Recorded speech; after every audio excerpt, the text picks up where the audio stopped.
the beauty of live TV.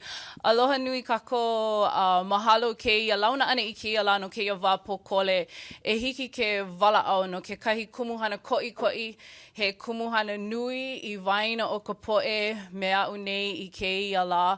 O wau no Aimee Khalili he Hawaii au, a maka pokole he koa kupa'a wau. No ka ho'ola ia o ka'u o lalo Hawaii, a no ka imi I ke kako o ina o lalo o wiwi a puni ko honua. Good morning. I'm not even sure anymore what time it is, where I am. We're glad to be here today to spend a few minutes talking about a topic that is very important, not only for myself, but these distinguished guests that are here with me. My name is Aimee Khalili. I am Native Hawaiian from Hawaii. I do a bunch of things and wear a bunch of hats, if you will, in my Native community. But I think all of them could be summed up under the fact that I feel that I am a warrior, if you will, for revitalizing our indigenous language in Hawaii, but also working to support indigenous languages around the globe. I am currently the director of Mokuolo Honua, which is a global center for indigenous language excellence. So again, mahalo for this time. Mahalo to the UN, mahalo to those of you who join us and who get to watch this later. I am going to, if I may, very humbly ask that my panelists introduce themselves, one, so that we can hear their names said in their native tongues, but also just to get a really quick background on the people that are joining me today. Deputy Prime Minister, if you would introduce yourself. Thank you very much, Madam, to give me the opportunity, and let me thank everybody in this honorable house. My name is Royal Johan Kxao, and I'm the Deputy Minister responsible for, back home we say marginalized instead of say indigenous. But that is the concept or term of which our government have accepted, but in future maybe it might change from marginalized into something else. Me home at the we go me good or Kxao the me or Minister Gia Kwatsikeke Namibia in Africa, especially in Southern Africa, the Ngorega ko on Namibia the we. Thank you. Aloha. Masi dakel detu dakel kana khani en suli be artista di ne dak ne dakel ne gonik osa den Rowan ja and dit in Benela ne the gonik or ne den it was for hostel what's odul ehobound on the sun Rowan ja jake on the sha Masino das ne and it see it's a daketlessly Glasden Kxao Jahasha get dakel kana Lane ne Sultane ne dakel kana Gayahal da getunte ne is Kehne ne Chaike ne Gosa und ne Guni Beyahastak. My name is Kxao, hereditary chief. I'm also an elected leader with Indian tribes on the west coast of Canada. And in the province where I come from, there are 8 distinct language groups with many different dialects. Across Canada, there are at least 50 indigenous languages that we have. And that is the lay of the land. We're in a very difficult situation with our languages and the survival, and we're embarking on a period of revitalization now. So thank you, Aimee. Aloha. Good morning. My name is Irmgarda Kasinskaite Budeberg. I'm a program specialist working at UNESCO headquarters in Paris, and I'm in charge of UNESCO's Atlas of Languages in Danger, and we facilitate as well as UN agency of the Organization of Internationally of Indigenous Languages. So very pleased to be here today with you. Mahalo nui. I wanted to kind of start out the discussion maybe with yourself, Deputy Prime Minister. If you could if you think about the situation of indigenous languages in your home, what do you think is the top 1 or 2 issues with ensuring that your indigenous languages survive? Thank you very much for giving me a chance once more. I think we like our indigenous languages very much. Like me, I'm very much proud because I came from those communities, the marginalized ones or the indigenous ones, and I still speak my language, even though I can use other languages for communication purposes. But I think, to tell you the truth or to be frank with you, is that my government is doing extremely well because since the new president took over, he appointed me from those communities to serve them and also to bring some of the issues of which I think they are or they were hidden. So I think my language should be also given an opportunity to be used in schools, not only from the primary point of view, but from the primary, secondary, up to high institutions. And we are working very hard to do that. And to tell you the truth is that even my wife is a teacher by profession.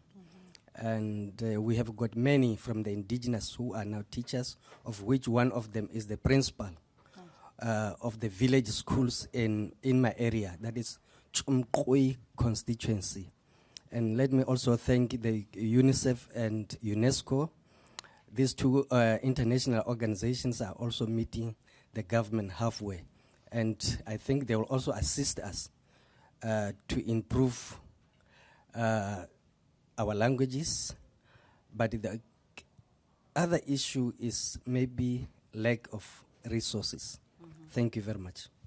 Thank you. And Grand Chief, I'd pose the same question to you. Listening to what the Deputy Prime Minister shared, the government support, the necessary resources are always an issue. Do those things resonate with you in your situation at home or something different? Yeah, absolutely. As indigenous peoples with our own languages, as I was mentioning in Canada, there are at least 50 languages. In the province, in the western part where I come from, there are at least 30. 8 distinct language families, but 30 dialects altogether. And in some communities, the language in a very dire situation. The number of speakers fluent has diminished greatly. And every day it seems, and every year the numbers diminish because the speakers, the fluent speakers are in their 60s, 70s, 80s. And the level of fluency there is something that we cherish. And so what we have been embarking on with the Government of Canada is an Indigenous Languages Bill, which is in process right now, and we expect it will be law next year. We hope that in the bill, the indigenous languages will be official languages as well, but probably not on this within our respective territories and language areas, that they would be official. Some communities have declared their own languages as official languages, perhaps along with English, in some communities French. There's been a very long period of time where our languages were considered subversive.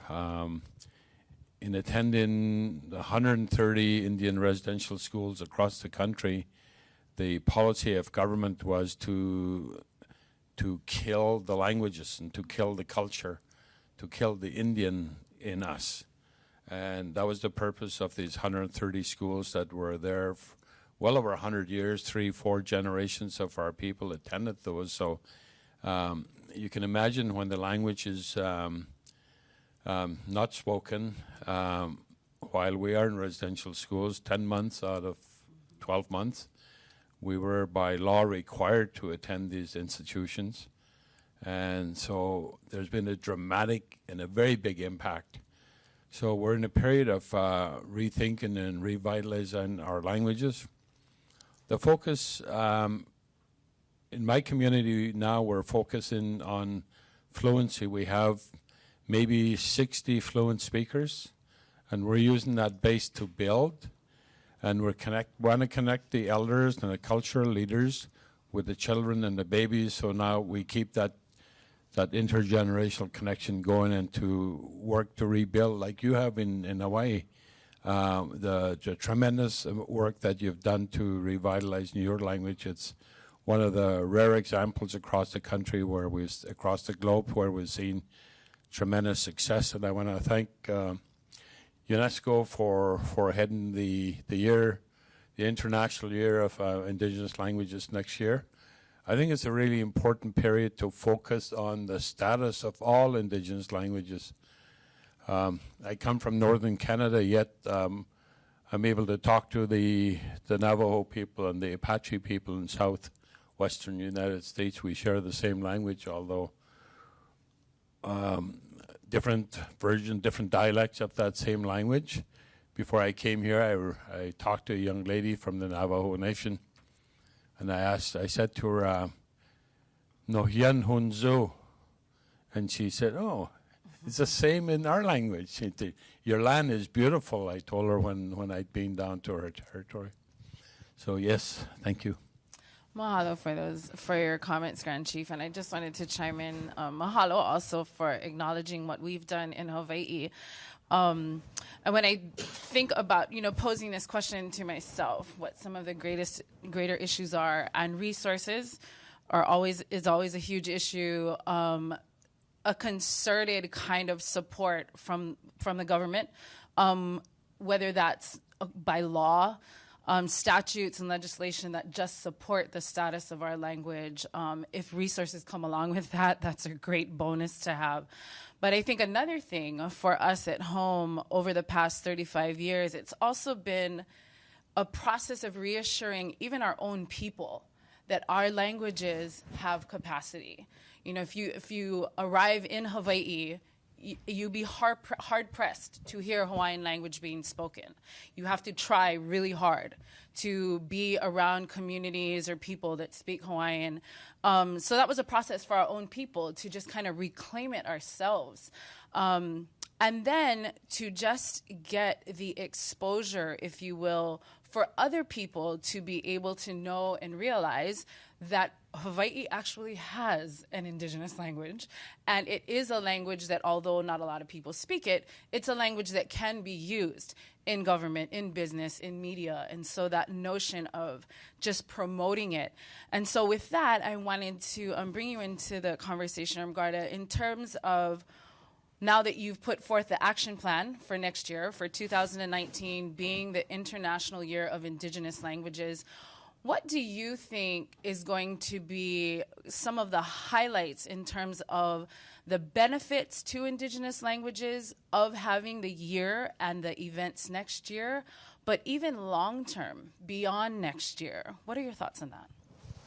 Thank you for this important question. I think it's very important that we all work together. And this week, indeed, we presented the action plan, which was developed together with Indigenous peoples, members of the member states, academia, our colleagues from UN agencies. And I would say that we have an action plan which will lead us for the organization of International Year in more coherent, systematic way, looking at more strategic objectives. And I would like to highlight one fact with International Year, whatever subject it would be. Every year we have one or another subject, and this is very important international cooperation mechanism at United Nations, which helps us to draw attention to a specific topic. Very often this is a very critical topic, and of course in the Indigenous Language Year, that is what is one of the objectives, is to draw attention to the situation in which Indigenous languages are. Many of them are in danger. We can firmly state today that 40% of linguistic diversity, 40% of languages are in danger.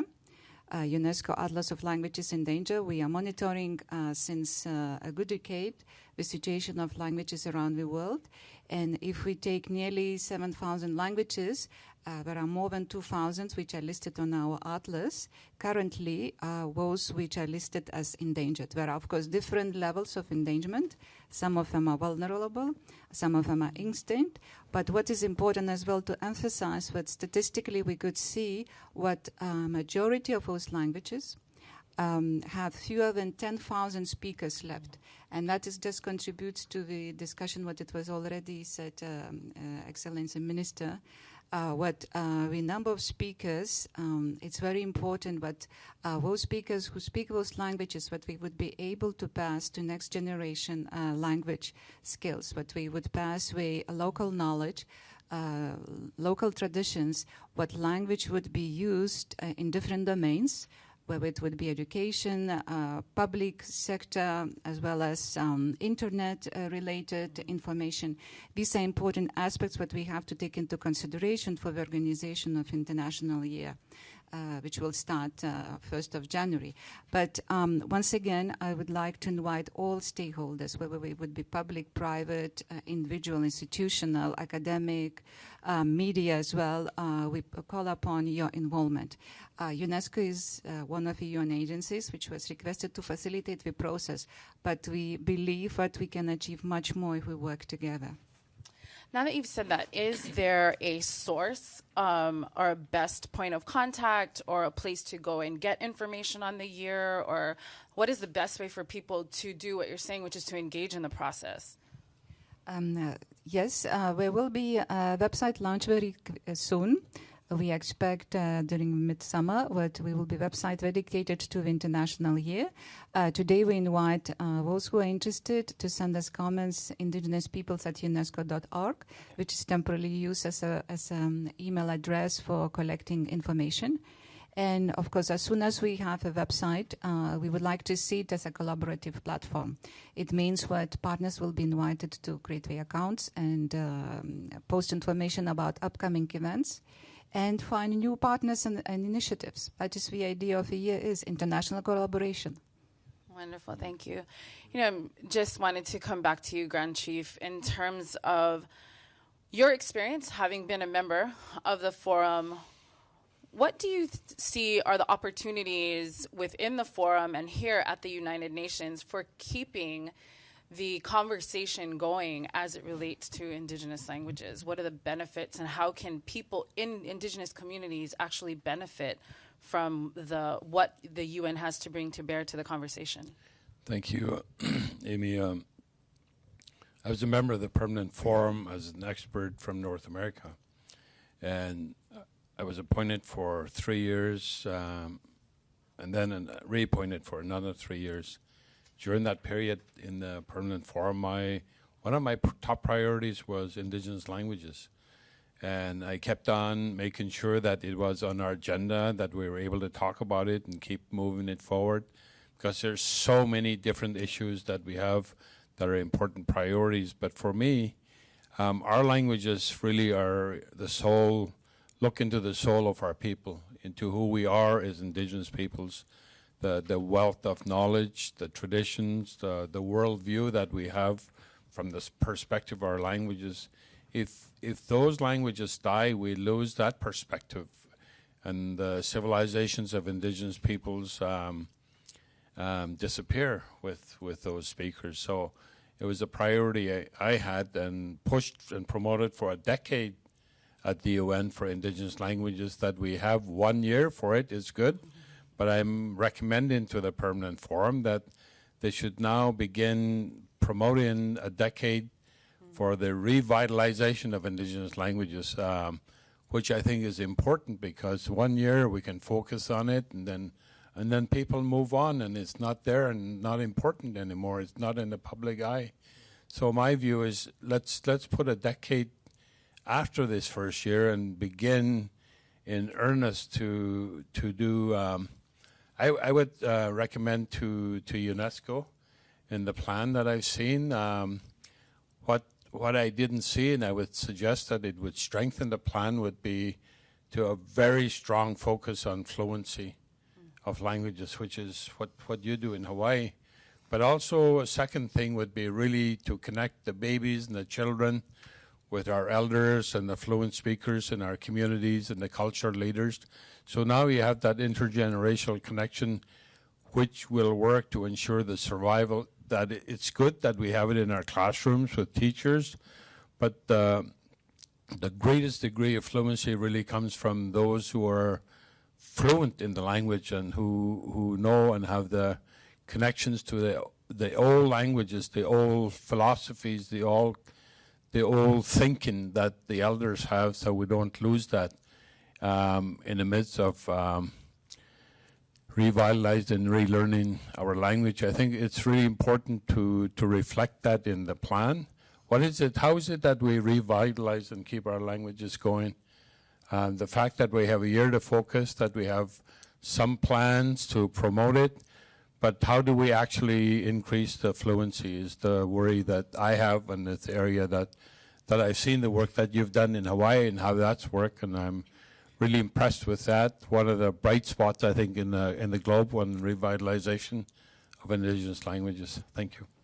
Mahalo. With that, Deputy Prime Minister, I just wanted to ask if you could speak a little bit again or add on to what you said earlier about what's going on in your communities and perhaps what the situation is with very young children. Like Grand Chief was referencing, that's something that we focused on in Hawaii, is ensuring ultimately that actually little babies are growing up speaking and able to use their language, because that will ensure the long-term survival of our language. Maybe just give us some insight as to what's happening in your communities. Okay, thank you very much once again. I think let me read from my text here and inform you about the situation of my communities or our communities by saying that it is important for several reasons. Least of all that it enables children from these marginalized communities to hold on their mother tongue. It must be increasingly done by the communities themselves, but assisted by the government, because it will help them to increasingly mono and bilingual societies. Once these learners are taken out from their parents, they might lose the language. And I think Chief put it crystal clear that we must, that connection from the parents to the school, it must always be there.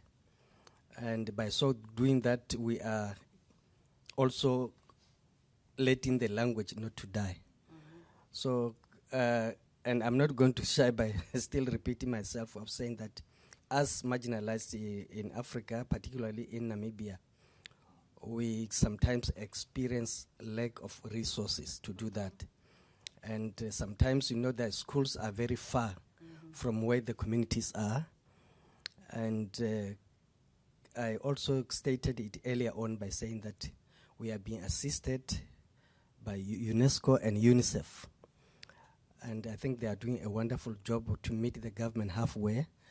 But the communities must also do the same. Yeah. Thank you. Thank you. I was just going to echo some of the thoughts that have been shared here in terms of giving us some insight into what's happened in Hawaii. And it was a decision early on. I think that I referenced a little earlier that the focus, and it was at a time when there weren't a lot of resources. There wasn't money to be had, so to speak. And so it was, I think, where we are 35 years later, when we look back, for me, I wasn't around when the movement started, but there was a small group, very small group, it was like 6 or 7 people, that were just headstrong about doing something about the situation of their language. So it is important that, I think, as language movements progress, that there are other supporting efforts, you know, like you're mentioning government, that resources come along, but it truly is about the community taking that initiative and having the perspective that they can do it, that the answers to be able to bring their languages back and use them in various sectors of society is something that the individuals have to take on initially. And so for us in Hawaii, that was totally the situation. It was never, to my understanding, it was never about making a school system. It was about finding an environment where the last of these elders who were native speakers could hang out literally with little children and just speak all day. You know, they tried not to speak a lick of English, which was a challenge even for these elders who hadn't been in context for many years where all they did was speak Hawaiian, you know. So even that process of just going through that, but just figuring it out, you know. And I think over time, those little centers became preschools, and then, you know, it kind of flowed into the educational system at home. But it was initially a true grassroots effort. And still until today, the preschool program is administered by an NGO. It's not technically tied to the state's Department of Education. The other thing that we witnessed at home too, though, is as families get involved because they are so passionate about their children, period, but also about their children learning languages, is they also naturally and organically became advocates and just learned how to be active and activists, if you will. So when the preschools in Hawaii started, there was a law, a 100-year-old law still on the books that banned the use of Hawaiian in classrooms.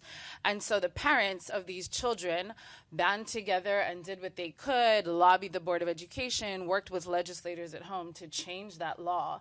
But, you know, initially, these are just parents. You know, they're everyday parents in the community, and now they're gaining these advocacy skills because they're so passionate about ensuring that their children are raised with this language. And eventually, at home in Hawaii, a program was incorporated into the compulsory education, into the K-12 schools, where there is a complete immersion program now. But I guess my point is all of that was really generated and pushed by families. And over time, another thing to bring it back to where we are in this international collaboration, you know, that you were speaking about, Irmgarda, that's been very important for us in Hawaii, is to be able to look at what other people are doing, what our indigenous cousins, if you will, around the globe are doing, so that we can start to identify some best practices. And at times we are an example. You know, we can help others who want to look at what we're doing as a model, but by no means do we think that we know everything. And so it's good for us to be able to collaborate and network with others and, you know, see what other good things there are out there to do. And sometimes it's good to know what not to do, you know, and that's also a great part of collaborating and learning, and people just being, you know, we tried this, it didn't work, you know, we've tried this, we've done that. And so what I wanted to bring it back around to you, Irmgarda, if you could talk a little bit about the intent or the goal with the steering committee and the representation on the steering committee, and how you see that formulating and what the role of the steering committee for next year is going to be. Thank you for your question. Probably before I reply to your question concerning the steering committee, maybe I could echo as well what it was already said by two gentlemen concerning the intergenerational transmission of language, and as well what are the provisions in action plan. Indeed, I agree with you both. What we have to take a strong emphasis and as well pay attention to how the language is transmitted from elders, from parents to the younger generation. And we believe through the action plan what indigenous communities, parents, as well teachers who teach and pass indigenous languages to the school children, we have to be empowered to take informed decisions. But we would have tools, teaching and learning materials.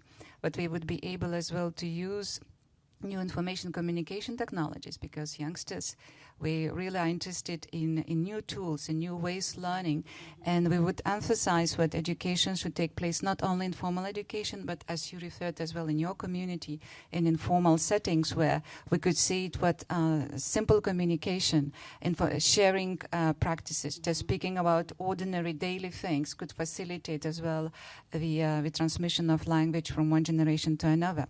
and action plan for receivables. And of course, we have to work together, different communities, because every single country has slightly different education systems, and there are different programs. But our principle is multilingual education. It means that mother tongue education we promote, and we suggest member states to introduce mother tongue education, at least in primary level. And that is what is a core, at least to ensure that younger generation, those who between just newborns to those who are 10 or 11 years old, would have a mother tongue education. Now, coming back to your question about steering committee, indeed, when we organize international years, we have many stakeholders around the table. And in order to facilitate and to be proactive in terms of decision making, whether this or another event should be related to the year, what are the resources needed, who will do what, we need a smaller group of dedicated people who would be selected from respective member states and indigenous peoples, communities, nations and tribes. And as well, we invited UN three-party mechanisms, so it means special rapporteur, representatives of MRIP, expert mechanism, and representatives from UN Permanent Forum. And we as well thank our colleagues from UNDESA for their support. So far, we really followed the advice. So vis-à-vis two UNESCO and UNDESA, vis-à-vis two UN agencies, which will be as well in the steering committee. What we see today as well, we encourage what indigenous peoples would nominate regional representatives. We would like to see a strong either institution or individual being able to communicate very efficiently to the community members in different parts of the region information about upcoming events, initiatives. So this is why we need this little bit smaller group of steering committee. It doesn't mean that it's very exclusive. In a way, it should be operational to facilitate the involvement of other stakeholders. Wonderful, thank you for that. I just in perusing the plan, if you will, I just noticed that there is intent there to make sure that there is representation not only from the UN entities, but from the various indigenous regions as well. And so I think that's I'm excited to see that play out and to see the collaborations there, if you will. Yes, indeed, we propose steering committee, but at the same time, we as well have another body, collaborative body, which was proposed called ad hoc groups. It means what on different subjects, where it would be experts or communities themselves, or indigenous peoples, or whatever stakeholder group it would be, they could form an ad hoc group and could contribute and as well advise steering committee and as well could propose certain initiatives, recommendations to the steering committee. So that is what's one of the opportunities as well for us in the plan. And a third one, of course, different types of partners. And as we today have a discussion and it is green, I would like as well to invite Indigenous Media. We will release them in a few days a call to become official media partners of the year, because we would like that information would be free and would be provided directly to the to indigenous people in their communities, in their countries, in their regions, and without indigenous media, we would not be able to do so. If those who will see this this program, we would be happy to collaborate, and all the other partners. I wanted to pose one of the final questions to both of you. If I could, I'll start with you, Grand Chief. And probably because you, as a member, you had experience perhaps with other international years. Given that, plus your passion and your aloha, if you will, for Indigenous languages, what's something that you're looking forward to in terms of what next year and the events that are going to be held is going to do for your Indigenous languages at home? I really want to thank you for elaborating some of the initiatives that UNESCO has undertaken. I think it's important, as my friend here says, about the community. And this is where the people live, and this is where the speakers are. And to have engagement to support fluency between generations, the babies and the grandmothers, so to speak, to be able to help revitalize the language. I think that's absolutely key. The role of schools is important as the next level in a more structured setting, as you well know in your state and the initiatives that you have undertaken. Resources, finances are absolutely critical. Several years ago, the national government in Canada set aside $5 million for right across Canada. And of course, you're not going to go very far with $5 million with over 630 First Nations communities, the Inuit communities in the far north, and the Métis settlements in Canada as well. So with the development of a national bill and support of that, we expect there would be resources as well. In the western part, where in the province of British Columbia, where I come from, the current government set aside $50 million to help the revitalization effort, which is a big boost for us, because now we could do some of the work that we've been thinking about in our communities with our elders, the fluent speakers, together with the babies and the children, to now support the transmission of languages, our languages, to our generations that follow us. In a period of decline, we need to stabilize it and bring it up again. So that's our hope. So that the role of the United Nations and UNESCO in particular in the Permanent Forum is that we need to keep it as an international priority, in my opinion. We shouldn't let it drop in the face of all the kinds of pressures that we have, because these languages are the essence of our identities as Indigenous peoples. And for you, Deputy Prime Minister, are there things or initiatives perhaps that are going on at home or that you would like to put forth that maybe the International Year can bring light to? Yes, there are a few initiatives of which we are trying to pursue at home from the government point of view, and at the same time we are working with some of the organizations, the ones I've mentioned earlier on. And the challenge also from our side, being Africans in Namibia, is that the implementation of this needs to be done, and it needs to be done correctly by engaging the concerned groups, like the indigenous peoples themselves. They must come, and I'm very much happy to hear that from you. Say that the invitation, when the invitation is going to go out, it will invite from government officials and then some members of non-governmental organizations.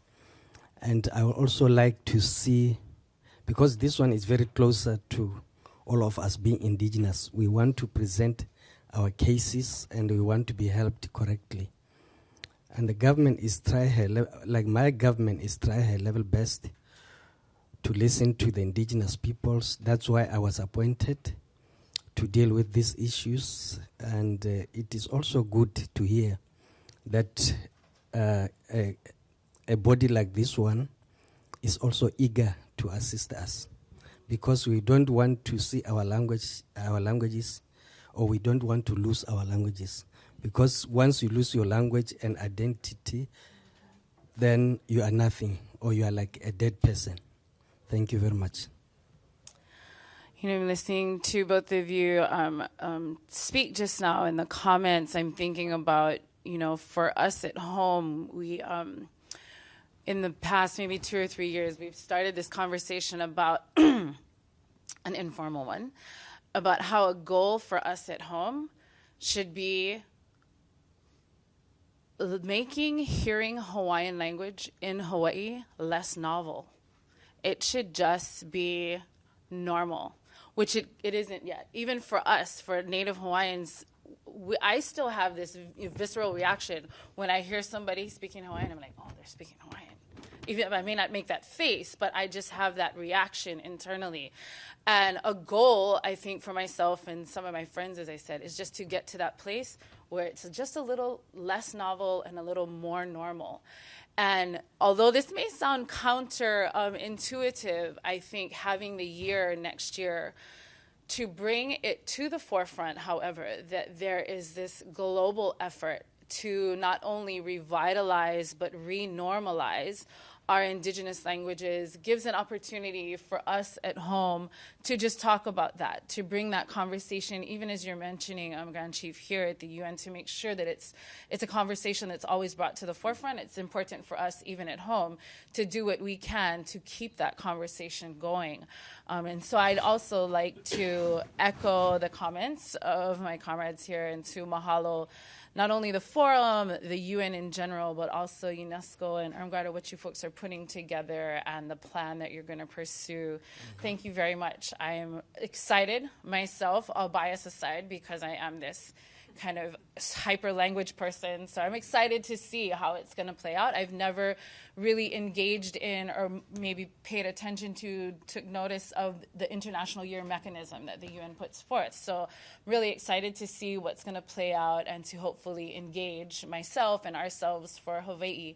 And before we end this time together, I know we're coming to the end, I wanted to give you another minute or so to do a little commercial, to tell everybody where they can get information again, and just reiterate some of the things that you said earlier about the 2019 International Year of Indigenous Languages. Thank you, with pleasure. This kind of publicity we can make with pleasure. So first of all all stakeholders are welcome to join the International Year. There are no exclusive members. There are all members are welcome. Wherever we are small communities, chiefs, youngsters, members of the youth network, wherever we are the officials of the government, private sector organizations, civil society, you all are welcome to join initiatives, propose initiatives, share your best practices, share information, what materials you have which could be useful, especially for your open educational resources which could be used, adopted and changed, not just what it contribute to capacity building and as well providing resources to other communities for learning and exchange of ideas, of knowledge. As well, call upon private sector as well to contribute to the organization of different events, initiatives. We would like to see more what internet is more multilingual, what it would be as well open to indigenous languages.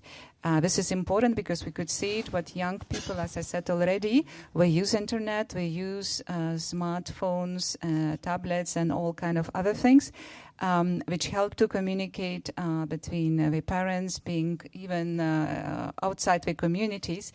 And that is an important what was technical facilities, technical features would be as well inclusive and as well made available for indigenous languages. As well, once again, I invite media professionals, particularly indigenous media professionals, those who are working at local level, national level, but we would make themselves known, but we would be informed who we are, but we would be able to make agreements with them and to provide immediately information when it is available about different events. And I invite as well whatever partners would be, but we would inform about upcoming events, and we would be actively using a platform which will be made available in summer. But we would be able to monitor the situation, what is going on in different regions.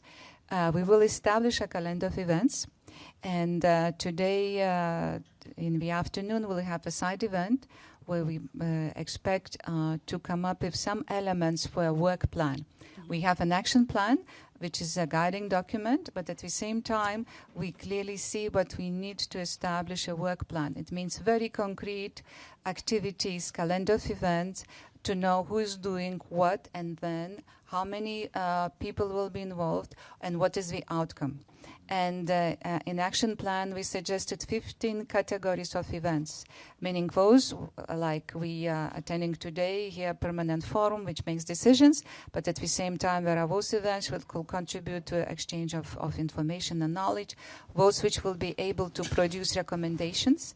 It is important what we would know about this, what we would be able to monitor, maybe to advise whether this timing is good. If, for instance, in one region we have several events taking place at the same time, it should be better coordinated.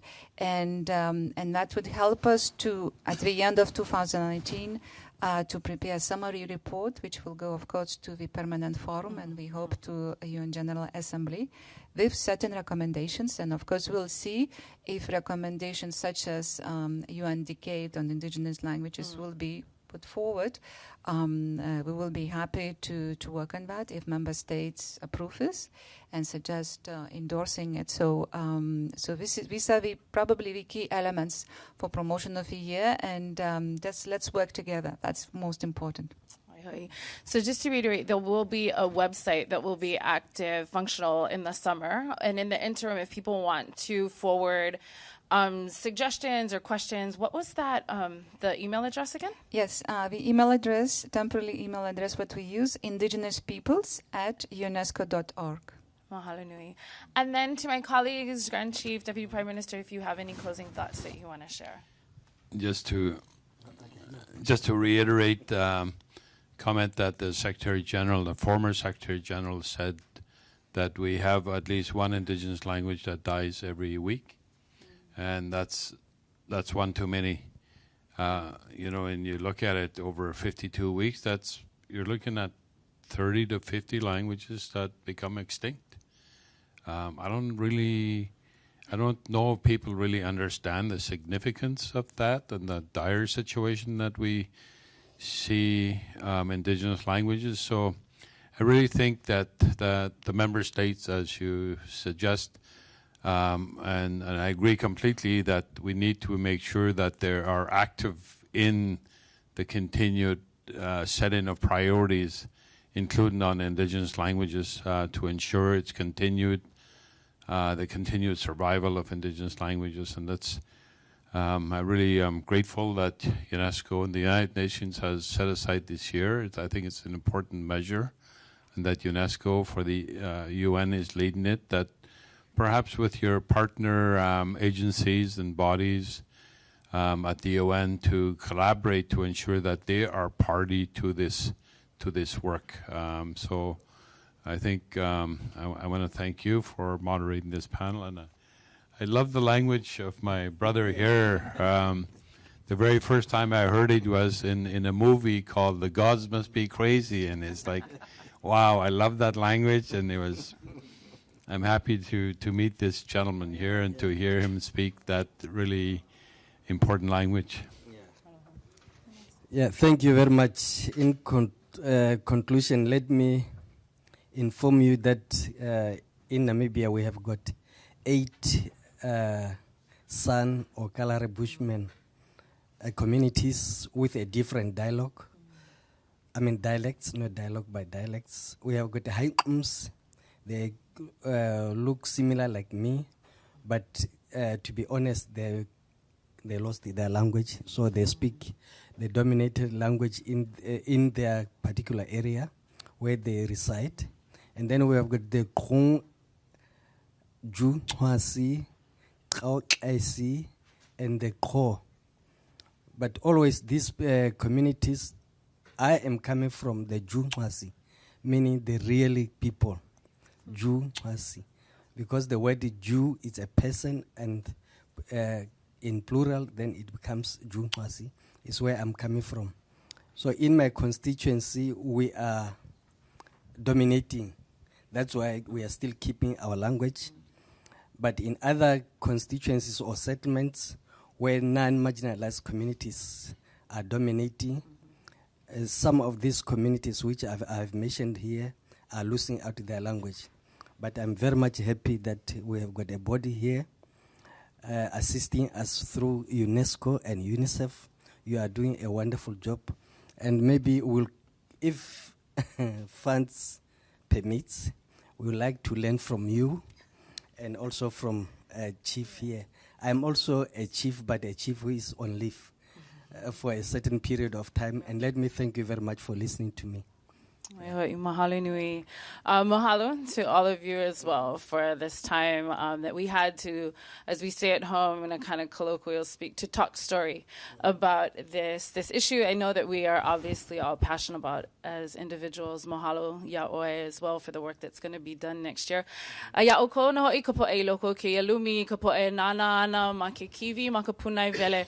Mahalo ke yahui ana. Thank you for joining us and giving us this time. Aua pau ke huiho. Aloha.